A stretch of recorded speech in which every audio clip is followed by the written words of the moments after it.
Let me ask you, this always sets off this huge battle because music is the story of our hearts, our lives. Whitney Houston. Yes. Finally. Yeah, it's interesting, right? I mean, you need 25 years for the Rock and Roll Hall of Fame, 25 years since your debut to be considered eligible. And we know Whitney, that makes her 10 years overdue. Wow. So it is interesting. So to me, the Rock and Roll Hall of Fame has a problem with deciding what you are. What are the ramifications? What do you mean by that? Like, for example, Whitney is a pop-leaning artist, right? You know, soul influences, but she's mostly a pop artist. And if they are embracing pop music, they need to do so. So someone like Whitney needs to get in sooner. Mariah Carey's not in the Rock and Roll Hall of Fame. So if we're embracing Mariah Carey, if we're embracing Whitney Houston, obviously in a few years, they should be embracing Mariah Carey. So you're saying the Rock and Roll Hall of Fame has a pop problem, but we saw, for example, NWA, so they know that they have to stick with the times.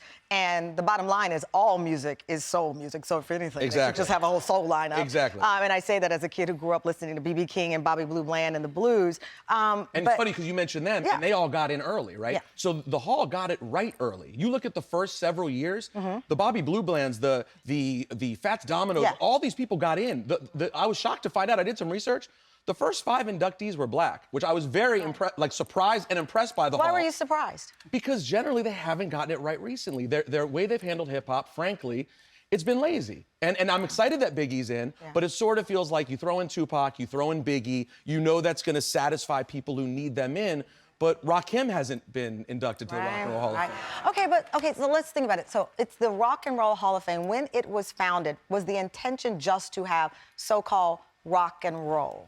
Yeah, I mean, so the way they describe it is that it's people whose influence or like proliferation of rock and roll music should be inducted.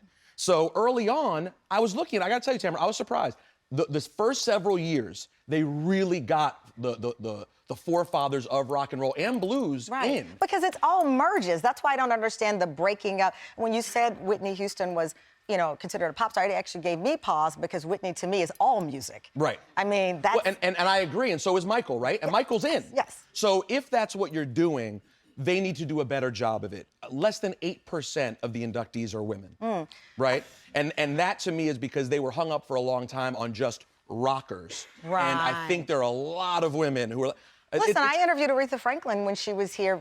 Actually, my very first interview with Aretha many years ago when she was here at the Rock and Roll Hall of Fame. She was already inducted, but she was performing with Annie Lennox and Lenny Kravitz at the time for a big show. And I thought to myself, wow, like, there are so few women. I didn't know until today that it was 8%. 8%. You want to know the 3 names that stood out to me of people who have to get in who are not in? Okay. I mentioned Mariah. Yeah. And she's obviously iconic. Mary J. Blige needs to be in the Rock and Roll. No, what? Oh, and what is the number again? 25. She's fine. 25. Okay. Mary's good. Yeah. And then this one will blow your mind. Barbra Streisand's not in the Rock and Roll. Dolly Parton's not there. I mean, there's some names that you just go, okay. So again, help me out. What is the explanation again? The only real rules they have is 25 years, and then it's about, you know, supposed influence and what your career was. So there are tons of women who need to get in. Well, but in fairness, I remember it took a whole campaign to get Kiss in. Right. Right. They were like signing billboards and everything else. So they don't just keep out women. No, you're right. There are other people who definitely have their own arguments. I mean, I was just talking about this earlier. Fish, who's the biggest touring band in America and has been for 30 years. They're not in. So it is random, but the problem is they keep it very private. Like, even more so, we complain about the Grammys and the Academy.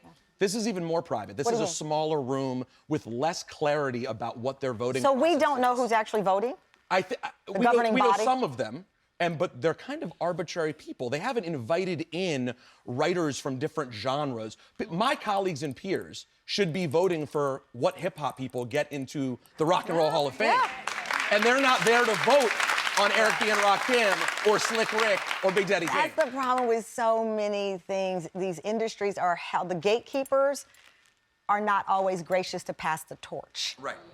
And then you don't have the new voices and the diversity that is us today. And as we move forward over these next several years, let's be realistic. They have already inducted the greats from rock and roll's heyday. So over the next 10 years, let's be honest, think 25 years back. If Biggie's eligible, we're talking 90s. There should be a lot of hip hop going in every single year.